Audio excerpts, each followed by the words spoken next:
Hello good morning बच्चों, welcome back in NMS classes. बेटा मैं आज आपको इस वीडियो में DAV class 8 maths chapter number 14 menstruation इसका ब्रेन टीजर स्टार्ट कराने जा रही हूँ। तो इस वीडियो के अंदर ब्रेन टीजर जो है क्वेश्चन नंबर फर्स्ट, उसके दो पार्ट हैं, A part and B part. A part के भी 5 पार्ट्स हैं। तो इस क्वेश्चन के अंदर हम ए पार्ट के जितने भी पार्ट्स हैं विद देयर ऑल पार्ट्स इसको कंप्लीट करेंगे। ठीक है, तो यहाँ पे देखिए क्वेश्चन नंबर फर्स्ट में क्या बोल रहे हैं। यहाँ बोल रहे हैं कि टिक दी करेक्ट ऑप्शन, मतलब I want to say that आपको ऑप्शंस गिवन है, you have to choose only one of them which is appropriately correct. All right, so इसका ए जो है क्वेश्चन नंबर फर्स्ट के ए का ए जो है, ये क्वेश्चन है the volume of a cube of side 0.01 meter in centimeter cube is. I mean मतलब इसके अंदर आपको बोल रहे हैं कि कोई क्यूब है, ठीक है, उसका आपको वॉल्यूम बताना है, जबकि उस क्यूब की आपको साइड का मेजरमेंट दिया हुआ है, वो कितना है 0.001 मीटर, और जो वॉल्यूम आप बताएंगे सेंटीमीटर क्यूब में बताएंगे। देखिए जब मैंने आपको ये जो मेंस्ट्रुएशन है इसकी जितनी वर्कशीट्स कराई है, जब वॉल्यूम की वर्कशीट हमने की थी जिसमें वॉल्यूम इंट्रोड्यूस हुआ था, तो मैंने आपको बताया था वॉल्यूम जो हमेशा निकलता है वो क्यूबिक यूनिट में निकलता है। यानी कि क्यूबिक यूनिट का मतलब होता है उसकी जो पावर होती है हमेशा 3 रहती है, ठीक है, क्यूब में रहती है। तो अब हमें क्या करना है, और मेजरमेंट की यूनिट जो भी दी होगी, मीटर दी हो, सेंटीमीटर दी हो, डेसीमीटर दी हो, जो भी दी हो, ठीक है, मिलीमीटर दी हो, मीटर दी हो, उसका हमेशा क्यूब ही आएगा वॉल्यूम जब भी हम फाइंड आउट करेंगे। तो बेसिकली इस क्वेश्चन के अंदर हमें क्यूब की साइड दी है और उसका हमें वॉल्यूम फाइंड आउट करना है सेंटीमीटर क्यूब में। यहाँ पर देखिए, तो अब हमें यहाँ पर क्या दिया है, हमें यहाँ पर दिया है साइड ऑफ क्यूब। तो जो चीज़ लिखी दी है पहले मैं वो लिख दूंगी। मैं यहाँ पर लिख रही हूँ side of cube. Side of cube कितनी दी हुई है बेटा, हमें साइड ऑफ क्यूब दी हुई है 0.01 मीटर। अब as you can see in the question, हमें जो आंसर बताना है वो सेंटीमीटर क्यूब में बताना है, यानी मेजरमेंट की यूनिट यहाँ पर क्या आएगी, सेंटीमीटर, जबकि हमें जो साइड है मेजरमेंट की, साइड है जो क्यूब की, वो मीटर में दी है। तो हमें क्या करना पड़ेगा, क्योंकि हमें आंसर सेंटीमीटर में बताना है, तो हमें मीटर को यहाँ पर सेंटीमीटर में कन्वर्ट करना पड़ेगा। तो मैंने बेटा आपको बताया था यहाँ पर, if you remember this sentence, मैंने आपको बताया था आपको you just have to learn only one sentence, this is King Harry died mother did not cry much. तो यहाँ पर आपको क्या करना है, किंग का के ले लेना है, हैरी का एच लेना है, डाइड का डी लेना है, मदर का एम लेना है, डिड नॉट का डी लेना है, क्राई का सी लेना है, मच का एम लेना है, और इन सब के पीछे आपको क्या करना है, you just have to put M after each alphabet. ठीक है, तो ये क्या बन जाएगा, millimeter, centimeter, decimeter, meter, decameter, hectometer and kilometer. और मैंने आपको एक चीज़ और बताई थी, अगर आपको ध्यान हो, कि ये डीएम दो जगह है, तो इसमें आपको कंफ्यूज नहीं होना है। जो राइट हैंड साइड में आपका डीएम है इसका मतलब है डेसीमीटर, और जो लेफ्ट हैंड साइड में आपका डीएम है वो है डेकामीटर। तो जब भी आपको क्वेश्चन के अंदर अगर डेकामीटर कहीं पे मेजरमेंट की यूनिट दी होगी तो वो पूरा नाम लिखा होगा, उसका शॉर्ट फॉर्म कहीं पर भी आपको नहीं दिया होगा। तो अगर आपको डीएम दिया होगा तो you have to consider it always as decimeter instead of decameter, क्योंकि डेकामीटर पूरा नाम लिखकर आपको हमेशा ऑल द टाइम क्वेश्चन में मेंशन होगा। ठीक है जी, इतनी बात आपको समझ आ गई। अब हमें क्या करना है, यहाँ पर हमें मीटर को सेंटीमीटर में कन्वर्ट करना है। तो मीटर कहाँ पर है, मीटर तो ये रहा, मीटर को मुझे सेंटीमीटर में कन्वर्ट करना है। देखिए मीटर जो है यानी कि मुझे लेफ्ट से राइट में मूव करना है, मीटर लेफ्ट में है ना और सेंटीमीटर राइट में है। तो जब मैं लेफ्ट से राइट में 1 स्टेप मूव करती हूँ तो मुझे 10 से मल्टीप्लाई करना पड़ता है। अब यहाँ पर मीटर से सेंटीमीटर में जाने में के लिए कितने स्टेप मूव करना पड़ेगा, कितने स्टेप जंप करना पड़ेगा, as you can see in this question. यहाँ पर आप देख सकते हैं मीटर से सेंटीमीटर में जंप करने के लिए मुझे पहले मीटर से डेसीमीटर में जाना पड़ेगा, तो 10 से मल्टीप्लाई होगा, अगेन डेसीमीटर से मीटर में जाना पड़ेगा, तो अगेन 10 से मल्टीप्लाई होगा, यानी 10 मल्टीप्लाई बाय 10 यानी 100 से मल्टीप्लाई करना पड़ेगा। यानी कि जो मीटर लेफ्ट हैंड साइड में दिया है, जब राइट हैंड साइड में सेंटीमीटर है, मीटर को जो मैं सेंटीमीटर में कन्वर्ट करूंगी तो मुझे इसको मीटर को 100 से मल्टीप्लाई करना पड़ेगा। वैसे भी 1 मीटर जो है वो 100 सेंटीमीटर के इक्वल होता है, ये आपको याद रखना है। ठीक है जी, ये बात आपको समझ आ गई। तो यहाँ पर पहले तो मैं क्या करूंगी, ये जो 0.01 दिया है इसका डेसिमल रिमूव कर देती हूँ। तो डेसिमल के बाद कितनी डिजिट दी है बेटा, 2 डिजिट है, तो यहाँ पर 2 0 आ जाएंगी। ठीक है, अब इसको मुझे क्योंकि मीटर सेंटीमीटर में कन्वर्ट करना है तो क्या करना पड़ेगा, 100 से मल्टीप्लाई। अब आप देख सकते हैं यहाँ पर 100 है, 100 है, 100 1 100, 100 1 100, 100 से 100 कैंसिल हो गया, तो यहाँ क्या बच गया, खाली 1 बच गया। यानी कि जब मैंने इसको सेंटीमीटर में कन्वर्ट किया तो ये क्या आ गया, 1 सेंटीमीटर आ गया। ठीक है, यानी कि साइड ऑफ क्यूब क्या निकल गया हमारा, 1 सेंटीमीटर निकल गया। इतना आपको समझ आया। अब हमें क्या करना है, हमें निकालना है वॉल्यूम ऑफ अ क्यूब, ये निकालना है ना बेटा, वॉल्यूम ऑफ अ क्यूब। तो मैं यहाँ लिखूंगी therefore volume of a cube. अब वॉल्यूम ऑफ क्यूब का फॉर्मूला आपको पता होना चाहिए। वॉल्यूम ऑफ क्यूब का फॉर्मूला होता है बेटा side raise to the power 3। अब साइड हमने निकाल ली है, साइड कितनी निकली है 1, तो 1 raise to the power 3। 1 raise to the power 3 का मतलब क्या है 1 मल्टीप्लाई बाय 1 यानी कि 1। और क्या निकलेगा ये, हमें किस में कन्वर्ट करना है इसको, सेंटीमीटर। सेंटीमीटर में मैंने कन्वर्ट कर दिया जो मीटर था, तो सेंटीमीटर, और क्योंकि वॉल्यूम निकाला है तो क्यूब में निकलेगा, यानी कि इसका आंसर क्या आ गया 1 सेंटीमीटर क्यूब। ठीक है, तो 1 सेंटीमीटर क्यूब यहाँ पर क्या दिया, आंसर नंबर सेकंड, यानी कि इसका आंसर क्या आया है, इसका आंसर आया है सेकंड 1 सेंटीमीटर क्यूब। ठीक है जी, इसका फर्स्ट पार्ट इसके साथ ही हमारा यहाँ पर कंप्लीट होता है बेटा। देखिए वो क्वेश्चन नंबर सेकंड पे मूव करते हैं। क्वेश्चन नंबर सेकंड में क्या बोल रहे हैं, if the height of a cylinder is half. अगर कोई सिलेंडर है, मैंने यहाँ पर देखो बेटा एक सिलेंडर रो करके रखा हुआ है। अगर कोई सिलेंडर है, ये देख लीजिए फिगर मैंने यहाँ बनाई है, इसकी हाइट को, हाइट कहाँ पर होती है, यहाँ पर होती है, ये होती है हाइट सिलेंडर की। इसको अगर हाफ कर दिया जाता है तो इसका वॉल्यूम आपको बताना है। ठीक है, सिलेंडर की हाइट क्या होती है h, अगर मैं इसका हाफ कर दूं तो इसका क्या बताना है, वॉल्यूम बताना है। ठीक है जी, तो यहाँ पर कंडीशन 1 क्या है हमारे पास, यहाँ पे हम कंडीशन लगाएंगे बेटा। जैसे मैं यहाँ पे फर्स्ट कंडीशन लगाती हूँ, फर्स्ट कंडीशन लगाती हूँ मैं कि सिलेंडर का वॉल्यूम क्या होता है। सिलेंडर का वॉल्यूम क्या होता है बेटा, सिलेंडर का वॉल्यूम होता है πr²h। तो ये तो होता है वॉल्यूम किसका, सिलेंडर का। अब कंडीशन 2 में हम क्या लिखेंगे, कंडीशन 1 क्या है कि मैंने वॉल्यूम लिख दिया सिलेंडर का, वो होता है πr²h। ठीक है, अब कंडीशन 2 क्या है यहाँ पर,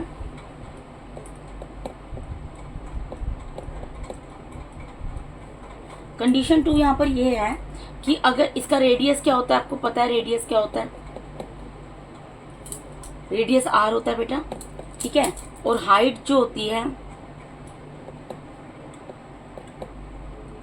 वो h होती है।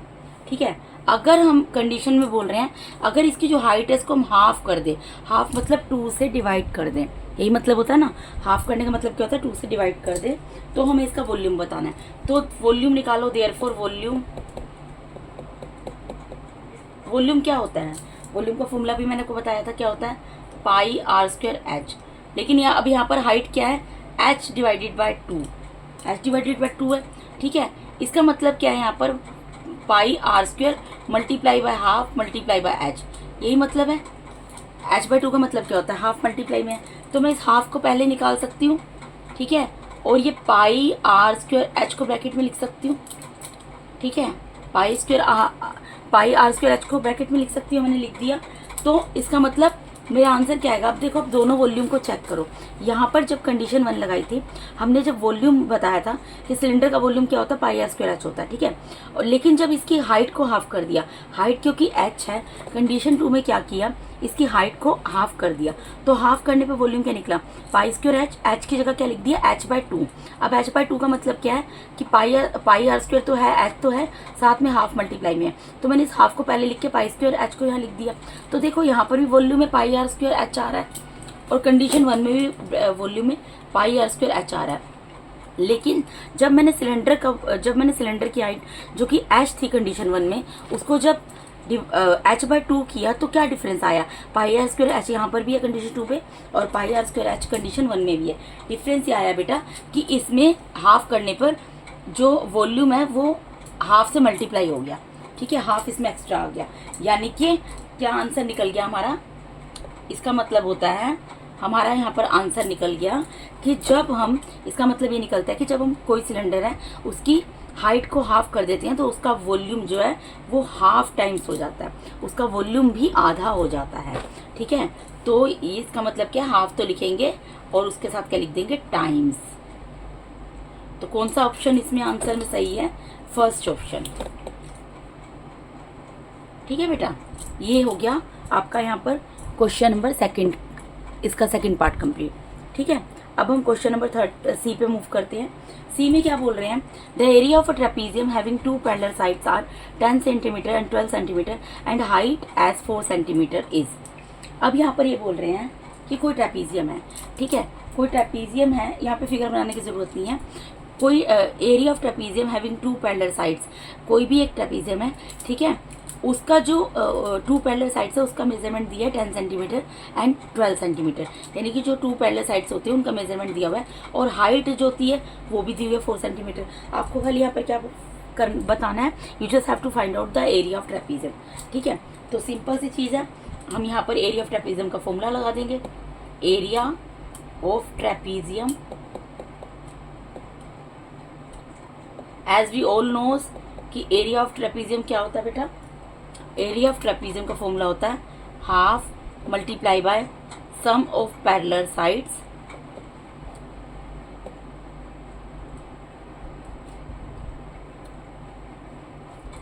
Multiply by height.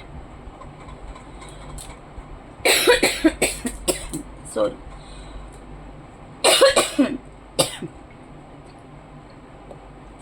ठीक है जी, यही होता है ना फॉर्मूला। तो फॉर्मूला लगा दिया। अब I just need to put the values that's it, nothing else, and solve this situation. ठीक है, तो यहाँ पर सम ऑफ पैरेलल साइड्स में क्या, पैरेलल साइड्स हमें दी हुई हैं, एक तो दी है 10 सेंटीमीटर और एक 12, तो उसका सम करना है। मल्टीप्लाई में हाइट कितनी है, 4 दी हुई है। ठीक है बेटा, एकदम सिंपल क्वेश्चन है। अब इसको सिर्फ सोल्व करेंगे हम। आप देखो यहाँ पर भी चाहो 2 1 2, 2 2 4 कैंसिल कर सकते हो। क्या आ गया, 2 मल्टीप्लाई बाय, इन दोनों को प्लस करोगे कितना आएगा 22, यानी कि कितना आ गया 44 सेंटीमीटर स्क्वायर, क्योंकि मेजरमेंट की यूनिट यहाँ पर क्या दी है सब जगह, 10 सेंटीमीटर, 12 सेंटीमीटर, 4 सेंटीमीटर। तो और क्योंकि एरिया निकाल रहे हैं, एरिया किस चीज़ में निकलता है, सेंटीमीटर स्क्वायर में निकलता है।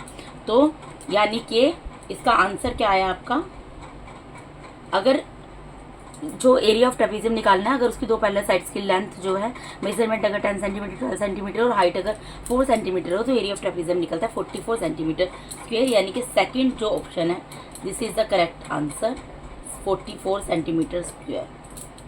ठीक है जी, टिक कर दिया मैंने इसमें। ठीक है बेटा, ये आपको समझ आया। अब हम इसके डी पार्ट में मूव करते हैं। पार्ट जो है उस पर मूव करते हैं। यहाँ पर बोल रहे हैं the number of faces a tetrahedron has, आपको नंबर ऑफ फेसेस बताने हैं टेट्राहेड्रन के। Tetrahedron is also known as triangular pyramid, इसको बोलते हैं ट्रायंगुलर पिरामिड। तो मैंने यहाँ पे एक ट्रायंगुलर पिरामिड की यहाँ पर पिक बना दी है। ठीक है, तो इसके आपको फेसेस बताने, फेसेस आप काउंट कर लो। देखो, एक तो ये बड़ा ट्रायंगल बन रहा है, ये बड़ा ट्रायंगल देखो इसमें बन रहा है। ठीक है, ये बन रहा है, एक ये ट्रायंगल बन रहा है, 2, एक बिग ट्रायंगल, उसके बीच में एक नीचे के ट्रायंगल, एक ट्रायंगल यहाँ पर बन रहा है और एक ट्रायंगल यहाँ पर बन रहा है। तो कितने फेसेस हो गए, देखो 1 2 3, और उसके अलावा ये पूरा एक बड़ा ट्रायंगल, 4, 3 + 1 4। लेकिन आपके ऑप्शन में कहीं पर भी 4 नहीं दिया हुआ है। ठीक है, तो ये जो यहाँ पर आंसर नंबर, इसका जो ऑप्शन नंबर 4 है, यहाँ पर 4 6 की जगह ये 6 गलत दिया है, इसकी जगह यहाँ पर क्या आएगा, 4 आएगा। क्योंकि आप टेट्राहेड्रन जो होता है, आपको मैंने बुक में बताया था कि ट्रायंगुलर पिरामिड को बोलते हैं। ट्रायंगुलर पिरामिड की पिक आपके बुक में है भी, जब मैंने आपको समझाया होगा वहाँ पर पिक है, और यहाँ पर मैंने आपको बनाकर भी दिखा दी है कि ट्रायंगुलर पिरामिड कौन सा होता है। तो ट्रायंगुलर पिरामिड के अंदर कितने फेसेस आप खुद काउंट कर सकते हैं, एक ट्रायंगल ये बन रहा है, एक ट्रायंगल ये बन रहा है, एक ट्रायंगल ये बन रहा है, उसके अलावा कंप्लीट ये एक ट्रायंगल बन रहा है। तो 6 फेसेस तो कहीं पर भी इसमें नजर नहीं आ रहे। तो यहाँ पर answer number 4, option number 4 is incorrect. आप करेक्ट कर लेना, यहाँ पर 4 आएगा इंस्टेड ऑफ 6। तो इसका आंसर क्या होगा बेटा, इसका आंसर है आपका ऑप्शन नंबर 4, आंसर आएगा इसका 4 फेसेस। कि एक ट्रायंगुलर पिरामिड के कितने फेसेस होते हैं, 4 फेसेस होते हैं। ठीक है जी, अब इसके ई पार्ट में मूव करते हैं। ई पार्ट में क्या बोल रहे हैं, if the length of side of a cube is doubled then the ratio of volume of new cube and original cube is. ये कह रहे हैं अगर कोई क्यूब है, ठीक है, उसकी लेंथ को, उसकी किसी साइड की लेंथ को अगर डबल कर दिया जाए, ठीक है, तो रेशो जो है न्यू क्यूब और ओरिजिनल क्यूब के वॉल्यूम का जो रेशो है, अगर वॉल्यूम हम निकालते हैं न्यू क्यूब और ओरिजिनल क्यूब, उन दोनों के वॉल्यूम का रेशो जो है आपको बताना है कि इनमें से क्या होगा। ठीक है, तो यहाँ पर कंडीशन लगेगी बेटा, कंडीशन 1 पे पहले मूव करेंगे। कंडीशन 1 क्या होगी, पहले हम ओरिजिनल क्यूब की बात करते हैं। ठीक है,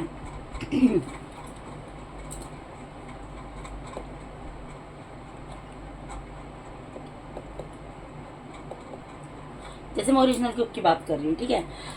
मैं मान लेती हूँ अभी क्या दिया है, if the length of side of a cube is double, मतलब कोई क्यूब है, ठीक है, कोई क्यूब है, उसकी साइड की लेंथ को अगर डबल कर दिया जाए, तो पहले तो मुझे साइड ऑफ क्यूब पता होनी चाहिए, तभी मैं उसको लेंथ को डबल करूंगी ना। पहले मुझे साइड ऑफ क्यूब पता होगी तभी तो उसको मैं डबल करूंगी।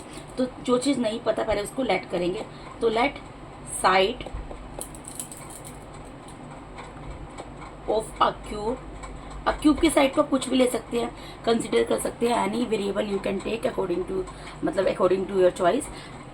आई एम टेकिंग हियर एल, ठीक है, तो मैंने यहाँ पर एल ले लिया, साइड ऑफ क्यूब क्या है, एल है, ठीक है जी। अब तो वॉल्यूम अगर मैं निकालूं, volume of original cube,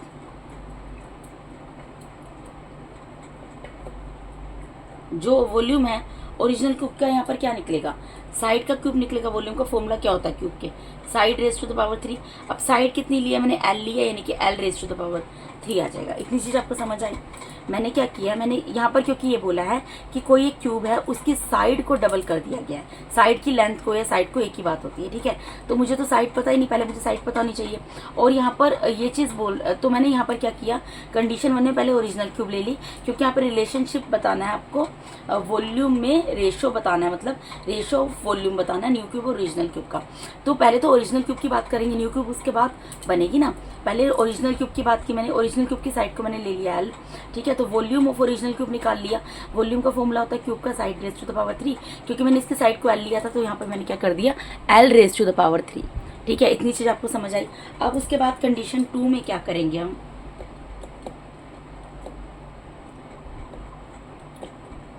condition 2 में हम बात करेंगे न्यू क्यूब की, जो नई क्यूब बनी है, ठीक है जी। अब नई क्यूब का इसका, जैसे इसका निकालिए, इसकी साइड मानी थी लेट की थी साइड, तो देयरफॉर इसकी साइड क्या होगी, साइड ऑफ न्यू क्यूब। देखो फर्स्ट सेंटेंस से पता लगेगा साइड क्या होगी। यहाँ बोला था if the length of side of a cube is double, मतलब जो साइड है क्यूब की अगर उसको डबल कर दिया जाए, तो पहले एल थी तो एल का डबल क्या होगा बेटा, 2 मल्टीप्लाई बाय एल, यानी कि कितना होगा 2L, ठीक है। अब जैसे हमने यहाँ पर साइड निकाल के वॉल्यूम निकाला था ओरिजिनल क्यूब का, ऐसे ही हमें यहाँ पर वॉल्यूम फाइंड आउट करना है किसका, न्यू क्यूब का। तो वॉल्यूम ऑफ न्यू क्यूब क्या होगा, यहाँ पर वॉल्यूम का फॉर्मूला सेम रहेगा, side raise to the power 3, ठीक है।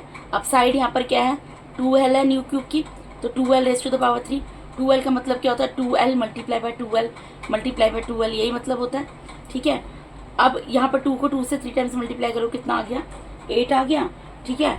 और L को L से करोगे कितना आएगा, L raise to the power 3, ठीक है। अब मैं इसको अलग से लिख देती हूँ यहाँ पर, क्योंकि मुझे क्या है, रेशो बताना है, ठीक है बेटा।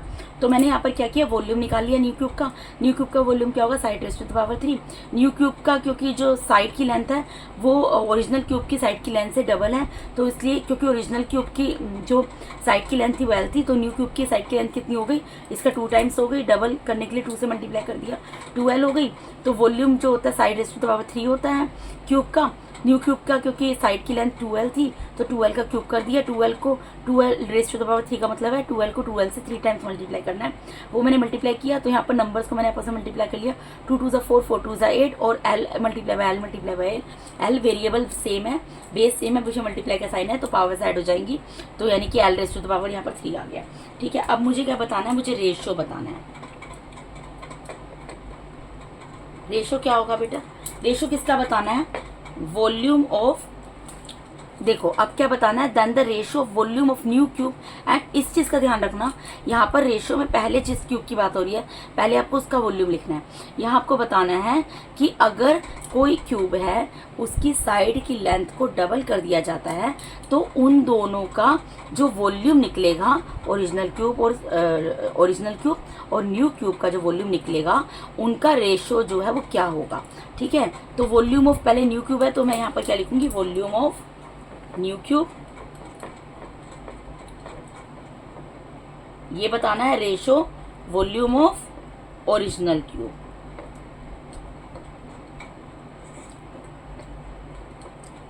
ठीक है। तो वॉल्यूम ऑफ न्यू क्यूब का वॉल्यूम कितना निकला है बेटा, 8 L cube ratio original cube का वॉल्यूम क्या निकला है, एल क्यूब। ठीक है, अब रेशो का मतलब क्या होता है, डिवाइड कर दो, तो 8 L cube divided by L cube, तो एल क्यूब से तो एल क्यूब कैंसिल हो जाएगा। ठीक है, तो क्या आ जाएगा, यहाँ पर 8 है, नीचे कुछ नहीं है तो 1 है। 8 डिवाइडेड बाय 1 का मतलब क्या होता है, 8:1। ठीक है, ये आपको समझ आया। 8 डिवाइडेड बाय 1 का मतलब क्या होता है, 8:1। तो इसका आंसर क्या निकल गया आपका बेटा, यहाँ पर इसका आंसर निकल गया आपका 4th पार्ट 8:1।